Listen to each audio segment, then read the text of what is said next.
Hi everyone, আসসালামু আলাইকুম। কেমন আছেন সবাই? আশা করি ভালো আছেন। এখনও যারা আমার চ্যানেলটিকে সাবস্ক্রাইব করেননি তারা একটু কষ্ট করে সাবস্ক্রাইব করবেন। এখন চলুন বেশি কথা না বাড়িয়ে গল্পে ফেরা যাক। মেঘ এক ছুটে বাড়ির ভেতরে ঢুকলো। সোফায় বসে গল্প করছিল মালিহা খান, হালিমা খান আর আকলিমা খান। মেঘকে ছুটতে দেখে দৃষ্টি পড়ল সেদিকে। আকলিমা খান ডেকে বললেন, মেঘ, কি হয়েছে তোর? এভাবে ছুটছিস কেন? মেঘ সিঁড়ির নিচে এসে থামলো। হাঁপাচ্ছে মেয়েটা, জোরে জোরে নিঃশ্বাস নিচ্ছে আর বারবার দরজার দিকে তাকাচ্ছে। আবির ভাই বলেছে কোথায় যাবে, তারপর ও যদি কোনো কারণে বাসায় চলে আসে, এই আশঙ্কায় বারবার তাকাচ্ছে মেঘ। হালিমা খান সূক্ষ্ম নজরে মেঘের পায়ের দিকে তাকিয়ে জিজ্ঞেস করলেন, তুই নূপুর কোথায় পেলি? মেঘ এবার দরজার দিক থেকে দৃষ্টি সরিয়ে মা কাকিমার দিকে তাকালো। আকস্মাৎ বলে উঠল, আবির ভাই দিয়েছে। হালিমা খান, মালিহা খান আর আকলিমা খান তিনজন অবাক হয়ে চোখাচোখি করলেন কিছুক্ষণ। মালিহা খান পুনরায় জিজ্ঞেস করলেন, আবির তোকে নূপুর দিয়েছে মা?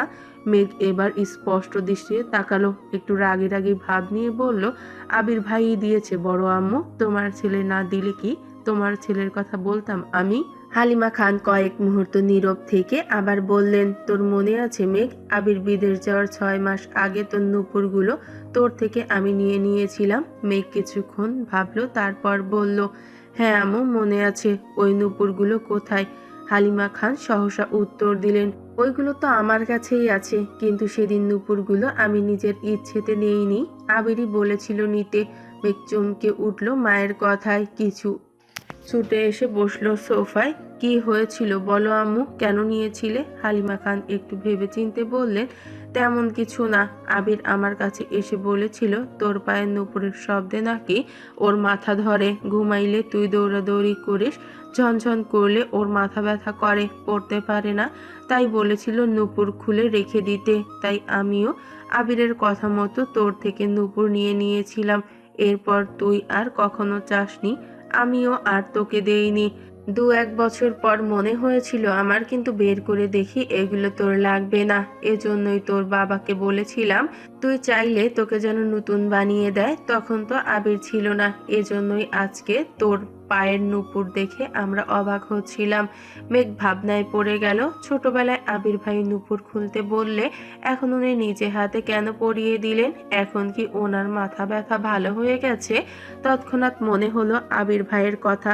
তাহলে কি সত্যি আমার চালচলন পর্যবেক্ষণ করতেই নুপুরগুলো দিয়েছেন, নাকি ছোটবেলার কথা ভেবে মনটা নরম হয়েছে ওনার? আকলিমা খান হাসি মুখে বলে উঠলেন, ওইসব কথা বাদ দে, শপিং ব্যাগে কি রে মেঘ? মেঘ কাকিয়ার কথায় স্বাভাবিক হয়ে বলল, হিজাব। আর কেউ কিছু বলল না, তারা তাদের আড্ডায় মনোযোগ দিল। মেঘ ও শপিং ব্যাগ নিয়ে সিঁড়িতে উঠায় ব্যস্ত হলো। রাতে আর আবিরের সাথে মেঘের দেখা হয়নি। প্রতিদিনের মতো আজকেও সকাল 8টায় অফিসের জন্য রেডি হয়ে খেতে বসেছে আবির। মেঘ ইচ্ছে করেই আজ সেজে গুজে খেতে নামবে ভাবলো। চুল আশ্রায় সেগুলো কোমর ছাড়িয়ে পড়েছে, মাথায় পিচ্চি বাচ্চার মতো একটা পুতুলের বেল্ট ও দিয়েছে, কালো জামা পরেছে, সাথে ম্যাচিং কালো ওড়না, ওষ্ঠাদয়ে হালকা গোলাপি রঞ্জক লাগিয়েছে। সিঁড়ি দিয়ে নামছে, আবির এক পলক তাকাতেই স্তব্ধ হয়ে রইল। মেয়েটা এমনিতেই অনেক ফর্সা, তার মধ্যে কালো জামা পরাতে অসম্ভব সুন্দর লাগছে, সাথে চুলগুলো ছাড়া থাকায় মায়াবন বিহারিনীর মতো লাগছে অষ্টাদশীকে। আবির চোখ সরাতে পারছে না, অবিচলিত আখিতে তাকিয়ে আছে অষ্টাদশীর পানে। হঠাৎ তানভীর ডেকে উঠল, ভাইয়া তুমি কি আজ ফ্রি আছো? মনোযোগ নষ্ট হলো আবিরের। মেঘের দিক থেকে চোখ নামালো, তানভীর দিকে না তাকিয়েই বলল, কেন? আজকে আমাদের হবু এমপির জন্মদিন, উনি তোমার কথা বলছিলেন, তুমি দেশে আছো জেনে খুব করে বললেন তোমাকে যেতে। আবির স্বাভাবিক জবাব, কখন যেতে হবে? 6টায়। আচ্ছা ঠিক আছে। মেঘ এতক্ষণে টেবিলের কাছে চলে এসেছে। তিন কর্তাই যেন ঘাড় ফিরে তাকালো, সকলেই এক নজর পায়ের দিকে তাকালো, কিন্তু কেউ তেমন কথা বলল না। অবশ্য কথা বলারও কিছু নেই। মেয়েদের সাজগুজুতে বাবা চাচারা নাক গলায় না সচরাচর, বরং তারা চায় বাড়ির মেয়েরা সব সময় হাসি খুশি থাকুক। মেঘ চেয়ার টেনে বসলো আবির ভাইয়ের বিপরীতে, এক পলক তাকালো। আবির ভাইও আজ কালো শার্ট পরেছে। আবির ভাই সব সময় সাদা অথবা কালো শার্টই পরে, হঠাৎ কফি কালার বা আসমানি বা হালকা কোনো কালার পরেন। শুধু পাঞ্জাবির ক্ষেত্রে ব্যতিক্রম দেখা যায়। ড্রেস মিলে যাওয়াতে মেঘের মাথা নিচু করে মুচকি হাসলো। ইকবাল খান তানভীরের দিকে তাকিয়ে জিজ্ঞেস করলেন, তোমার হবু এমপি আবিরকে কিভাবে চিনে? তানভীর সহজ সরল উত্তর, আমি একটা প্ল্যান দিয়েছিলাম ওনাকে, প্ল্যান কার্যকর হওয়ায় খুশি হয়ে হবু এমপি বলেছিলেন, তোমার মাথায় এত প্ল্যান আসে কিভাবে?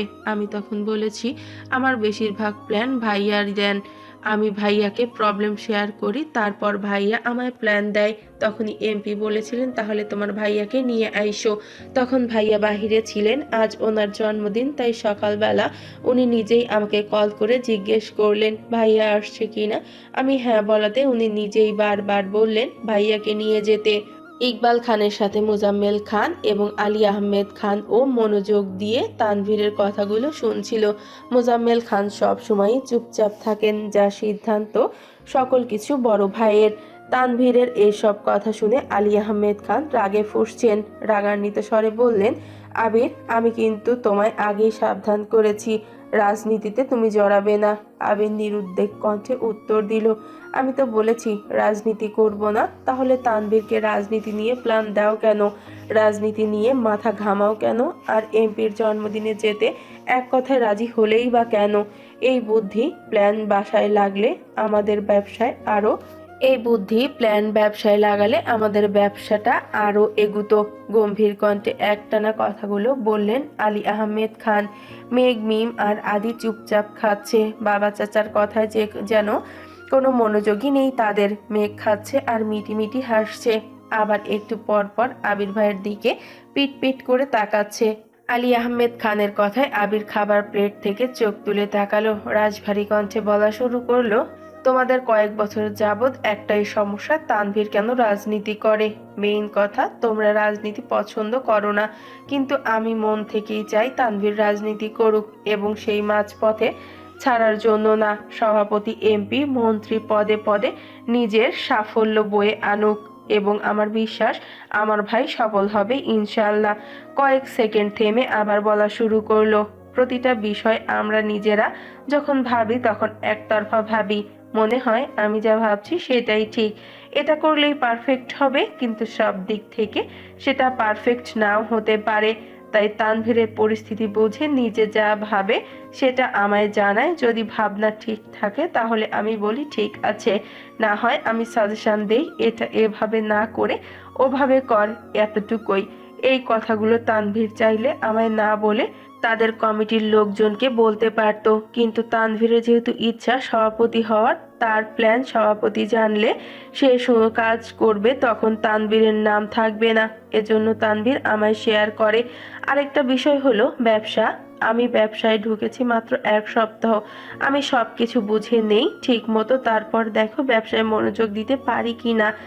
এমপির জন্মদিনে যেতে রাজি হওয়ার কারণ আছে। এবার বাবা চাচাদের দিকে এক পলক তাকিয়ে চোখ নামিয়ে বলা শুরু করলো, তোমরা নামি দামি ব্যবসায়ী, এক সময় তোমাদের ব্যবসাও অনেক ছোট ছিল, অনেক ঝামেলা পোহাতে হয়েছে তোমাদের, তখন আমি ছোট ছিলাম, তবুও যতটা সম্ভব বুঝেছি। বর্তমান আমি নতুন ব্যবসা শুরু করতে যাচ্ছি, আমারও কাগজপত্র নিয়ে অনেক জায়গায় দৌড়াদৌড়ি করতে হবে, অনেক বিত্তবানদের সঙ্গে ব্যবসায়ের দিক থেকে টক্কর লাগবে। শুধু টাকা থাকলেই সব কিছু করা সম্ভব হয় না, সাথে পাওয়ার প্রয়োজন হয়। অনেক সময় পুলিশের থেকেও রাজনৈতিক পাওয়ার বেশি কাজে লাগে। আইনিভাবে যে বিষয় সমাধান করতে মাসের পর মাস লেগে যায়, সেটা বড় বড় নেতাদের একটা কলেই সলভ হয়ে যায়। তানভীরের যেহেতু রাজনীতিতে আগ্রহ আছে, তাহলে সে মনোযোগ দিয়ে রাজনীতি করুক, আমি ব্যবসায় সামলাই। তানভীর ভালো অবস্থায় থাকলে আর আমি মোটামুটি পরিচিত থাকলে আমাদের যে কোনো প্রয়োজনে আশেপাশে মানুষের সাহায্য পাবো। এ কথাগুলো বলে এবার আবির থামলো। মেঘ হা করে তাকিয়ে আছে আবির ভাইয়ের দিকে আর ভাবছে, কি দূরদর্শী চিন্তা ভাবনা আবির ভাইয়ের। মেঘ মনে মনে নিজেকে বাহবা দিচ্ছে, আবির ভাইয়ের জন্য হিটলার নামটা একদম ঠিকঠাক।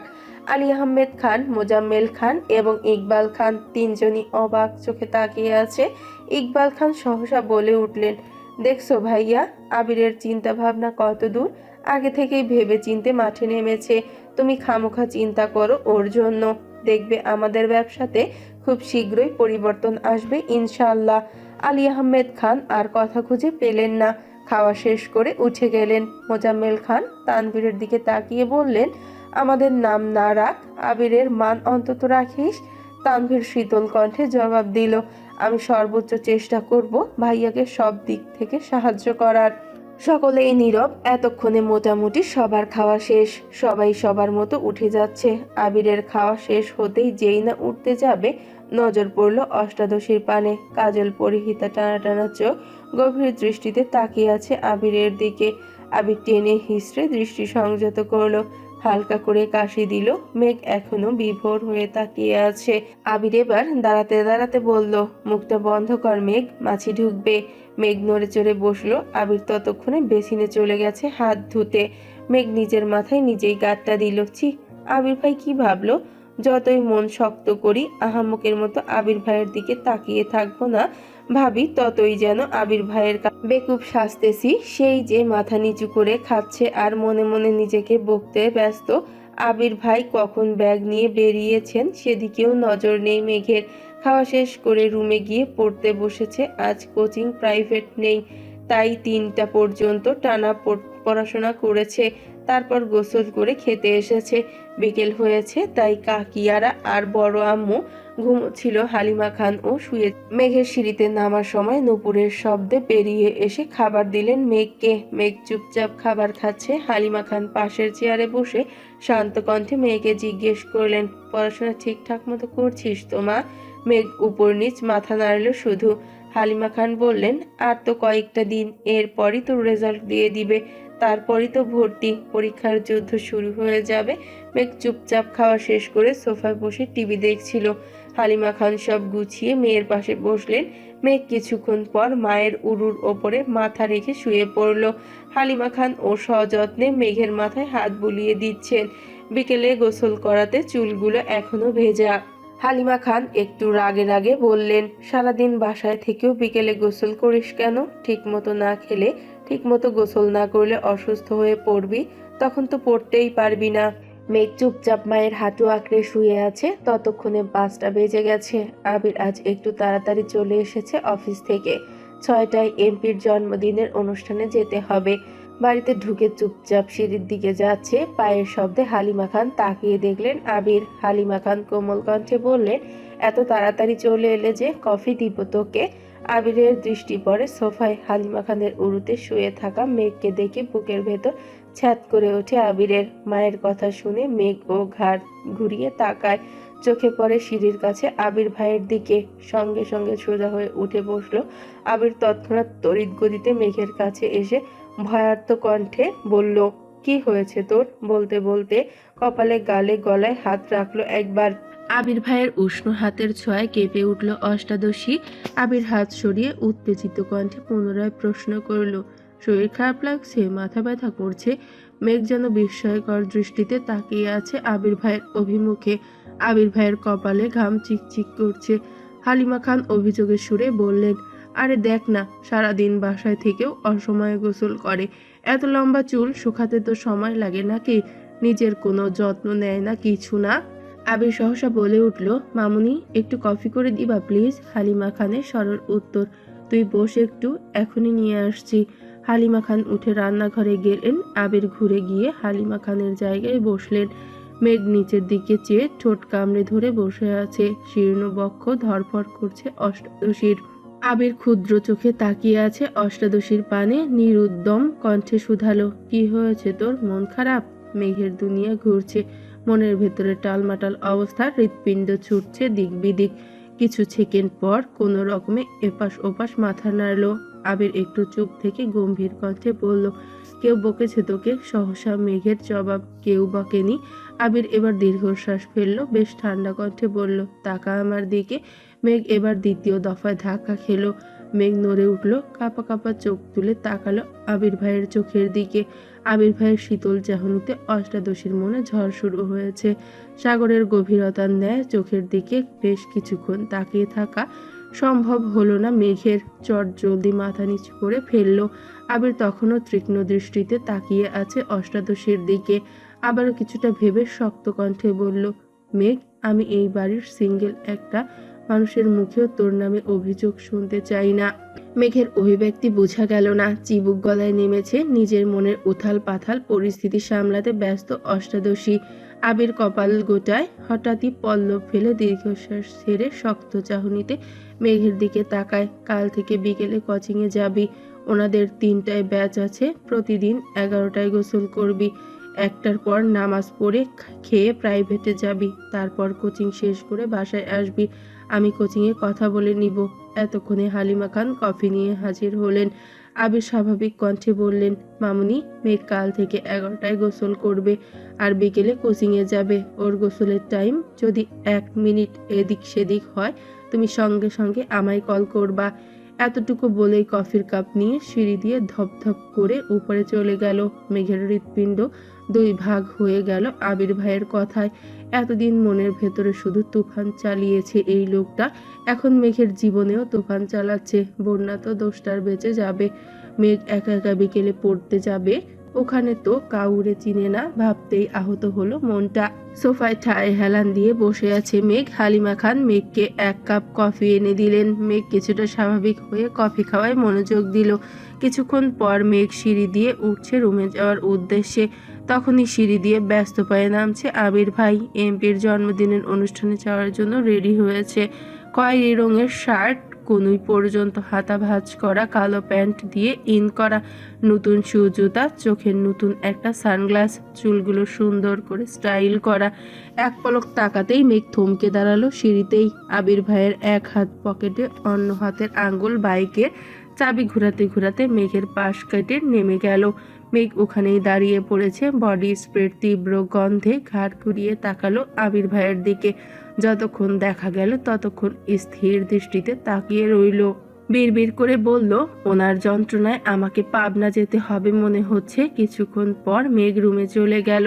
তানভীর সারাদিনেও বাসায় ফিরতে পারেনি। সেই যে সকালে বের হয়েছিল, সারাদিন নির্বাচনের কাজে ব্যস্ত, বিকেলে বাহিরেই খেয়েছে।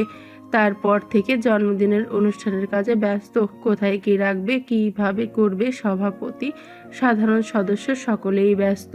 অনুষ্ঠান শুরু হওয়ার পর্যায়ে আবির উপস্থিত হলো। আবিরকে দেখে তানভীর ছুটতে এসেছে। পরিচয় করিয়ে দিয়েছে হবু এমপির সাথে। হ্যান্ডশেক করে মত বিনিময় শুরু করলেন দুজন। অনুষ্ঠান ভালোই শেষ হলো। বেশ কিছু ছবিও তোলা হয়েছে এমপির ফ্যামিলির সাথে। আবির তানভীর এমপির দুপাশে দাঁড়িয়ে কেক খাওয়ানোর সহ আরও অনেক ছবি তোলা হয়েছে। সেখান থেকে 4টা ছবি আবির ফেসবুকে আপলোড করেছে, সাথে জন্মদিনের ক্যাপশন দিয়েছে। অনুষ্ঠান শেষে তানভীর বলল, ভাইয়া তুমি কি আমায় বাইকে লিফট দিবা নাকি রিকশায় করে যাব? আবির এক মুহূর্ত ভেবে উত্তর দিল, আজ থেকে যেতে পারবি, সমস্যা নেই। তানভীর খুশিতে আত্মহারা হয়ে গেছে। 10 দিনের মাথায় ভাইয়ার বাইকে ওঠার অনুমতি পেল। বাইক চালাতে চালাতে আবির গম্ভীর কণ্ঠে তানভীরকে বলল, তোর কাছে মেঘের বান্ধবীদের নাম্বার আছে? তানভীর স্বাভাবিকভাবেই বলল, হ্যাঁ আছে, কেন ভাইয়া? আবির রাশভারী কণ্ঠে বলল, তুই তাকে কল দিয়ে বলিস কাল থেকে যেন 3টায় কোচিংয়ে যায়। মেঘের ব্যাচ টাইম চেঞ্জ করে দিয়েছি, তার সাথে তারটাও। কোচিং এর লোকের সাথে কথা বলেছি, মেঘ একা একা বিকেলে ভালো লাগবে না। তানভীরের চিন্তিত স্বর বলল, আবার কোনো সমস্যা হয়েছে ভাইয়া? আবির এবার দীর্ঘশ্বাস ফেলে কণ্ঠ দ্বিগুণ ভারী করে বলল, তোর বোন ঠিক মতো খায় না, গোসল করে না, পরে না, কত অভিযোগ শুনতে হয়, এজন্যই টাইম পাল্টে দিয়েছি, সাথে ওকেও ওয়ার্নিং দিয়েছি। তানভীর আর কিছু বলল না। চুপচাপ 2 ভাই বাসায় ঢুকে যে যার মতো রুমে চলে গেল। রাত তখন 10টা। তানভীর ফোন থেকে বন্যার নাম সেভ করা একটা নাম্বারে কল দিল। 2 বার দেওয়ার পর রিসিভ হলো। আসসালামু আলাইকুম। ওয়ালাইকুম আসসালাম, কে বলছেন? আমি মেঘের ভাই। বন্যা একটু ভয়ে ভয়ে বলল, আবির ভাইয়া? তানভীর কিছুটা রাগ হলো, আকস্মাত বলে উঠল, তোমার ভাইয়া কল দিবে কেন? ভাইয়া তোমায় কল দিবে কেন? ভাইয়ার কি খেয়ে কাজ নাই যে তোমায় কল দিবে? ভাইয়া জীবনেও তোমায় কল দিবে না। শুধু তোমায় কেন, কোনো মেয়েকেই কল দিবে না। বন্যা আস্তে আস্তে শুধালো, তানভীর ভাইয়া? হ্যাঁ, কেন, কোনো দরকার ভাইয়া? শুনো, তুমি কাল থেকে 2টার ব্যাচে প্রাইভেট পড়বে আর 3টার ব্যাচে কোচিং করবে। মেঘও বিকেলে কোচিং করবে। এটাই জানানোর জন্য কল দিয়েছি। ভুল করে আবার সকালে চলে যেও না। আল্লাহ হাফেজ। এতটুকু বলেই কল কেটে দিল তানভীর। বন্যা খাটের ওপর টাসকে খেয়ে বসে পড়ল। কিছু ভাবতে পারছে না। কিছুক্ষণ স্থির থেকে তাড়াতাড়ি কল করলো মেঘকে। একবার বাজতেই কল রিসিভ করলো মেঘ। বন্যা, এই পাগল। বন্যা বলে উঠল, এই পাগল, তোর কি হয়েছে রে? কাল থেকে এতবার কল দিচ্ছি, কোনো খবর নাই তোর। সেই যে আবির ভাইয়ের সাথে বাইকে গেলি, কি হলো তাও বললি না। কি অঘটন ঘটাইছিস তুই? মেঘ বলল, আমি অঘটন ঘটাইনি, আবির ভাই অঘটন ঘটাইছে। উনি আমার মনের ভেতরে ঢুকে আমার জীবনের 14টা বাজায় দিছে। আমার খাওয়া, গোসল, ঘুম সব কিছুর নাজেহাল অবস্থা করে ফেলেছে। ওনাকে যতবার দেখছি ততবারই ভেঙে চুরে যাচ্ছি আমি। বারবার নতুন করে ক্রাশ খাই, কি করব বল? বন্যা এবার রাগে বলল, রাত বিরাতে নেশা করা ছেড়ে ঘুমা। বাই। কি জন্য কল দিয়েছিল তা বলতেই পারলো না। মেঘের এসব হাবিজাবি কথা শুনে তার এখন একটুও ভালো লাগছে না। কোথায় সিরিয়াস মোডে কল দিল মেঘকে। মেঘ যেন ঘুরেই আছে। মেঘও আর কল ব্যাক করলো না। মেঘ ফেসবুকে ঢুকলো। ঢুকতেই সামনে আসলো আবির ভাইয়ের 3 ঘন্টা আগে করা পোস্ট। ছবিগুলো খুব ভালো করে দেখেছে মেঘ। টেনে টেনে বড় করে আবির ভাইকে মনোযোগ দিয়ে দেখেছে। হঠাৎই একটা ছবি দেখে মেঘের দৃষ্টি স্থির হলো। আবির ভাইয়ের পাশে কড়া নীল রঙে একটা গাউন পরা মেয়ে। দেখেই মনে হচ্ছে শরীরে বড়লোক বড়লোক ভাব আছে একটা। মেঘের পায়ের রক্ত চরচর করে মাথায় উঠেছে। ওই মেয়েকে আর আবির ভাইয়ের পাশে ওই মেয়ে কি করে? কমেন্ট চেক করতে গেল মেঘ। অনেকগুলো কমেন্টের ভিড়ে ওই নীল জামা পরিহিত একটা আইডি চোখে পড়ল। আবির ভাইয়ের ছবিতে কমেন্ট করেছে, আপনি অসম্ভব কিউট। ইচ্ছে করছিল আপনাকে সব সময়ের জন্য রেখে দেই। ইচ্ছে হলে বেড়াতে আসবেন, আর সম্ভব হলে ফ্রেন্ড রিকোয়েস্ট অ্যাকসেপ্ট করবেন। রাগে শরীর ঘামছে মেঘের। শোয়া থেকে উঠে বসলো। কমেন্টটাতে অ্যাংরি রিকুইয়ের রাগে শরীর ঘামছে মেঘের। শোয়া থেকে উঠে বসলো। কমেন্টটাতে অ্যাংরি রিয়্যাক্ট দিয়ে মেয়ের আইডিতে ঢুকলো। প্রোফাইল পিকটা 2 ঘন্টা আগেই আপলোড করা। কভার ফটোতে হবু এমপির সাথে ছবি, ক্যাপশন বাবা মেয়ে। মেঘের বুঝতে বাকি নেই এটা এমপির মেয়ে। একটা প্রাইভেট বিশ্ববিদ্যালয়ে পড়ে। মেঘ রাগে ফুসফুস করছে। আবারও আবির ভাইয়ের আইডিতে ঢুকলো মেঘ। জাস্ট নাও একটা পোস্ট করেছে আবির ভাই, तेरी नजर ने ये किया कर दिया हाय मुझसे हाय मुझको जुदा कर दिया। সাথে রাতের শহরে বাইকে বসা একটা ছবি শেয়ার করলেন মেঘ। মনোযোগ দিয়ে ক্যাপশন বোঝার চেষ্টা করছে। তার মানে আবির ভাই ওই মেয়ের প্রেমে পড়ে গেছে। ভাবতেই নেত্রযুগল থেকে 2 ফোঁটা পানি গড়িয়ে পড়ল। আবারও সেই কমেন্টটা খুঁজতে গেল মেঘ। কি এমন সুন্দর মেয়েটা দেখতে হচ্ছে তো, কিন্তু পোস্টের সব কমেন্ট ঘেটেও মেয়েটার কমেন্ট পেল না। তার মানে আবির ভাই ডিলিট করে ফেলেছে। কিন্তু ওই মেয়েকে কি অ্যাকসেপ্ট করে ফেললো? তারপর দীর্ঘশ্বাস ফেলে নিজেকে নিজেই সান্ত্বনা দিতে লাগলো। আবির ভাই তো শুধুই আমার ক্রাশ, কাশ তো ক্ষণিকের। উনিও তো কিছুদিন পর বিয়ে করবেন, তখন তো আমাকে মেনে নিতেই হবে। আমার তো সাহসে কুলাবে না আবির ভাইকে কিছু বলার। মায়ের খাওয়ার থেকে চুপ থাকি সেই ভালো। এদিকে আবির বাসায় ফিরে ফ্রেশ হয়ে শুয়ে আছে। একটা ছবি জুম করে শুধু চোখগুলোর দিকে তাকিয়ে আছে আর বিড়বিড় করে গাইছে,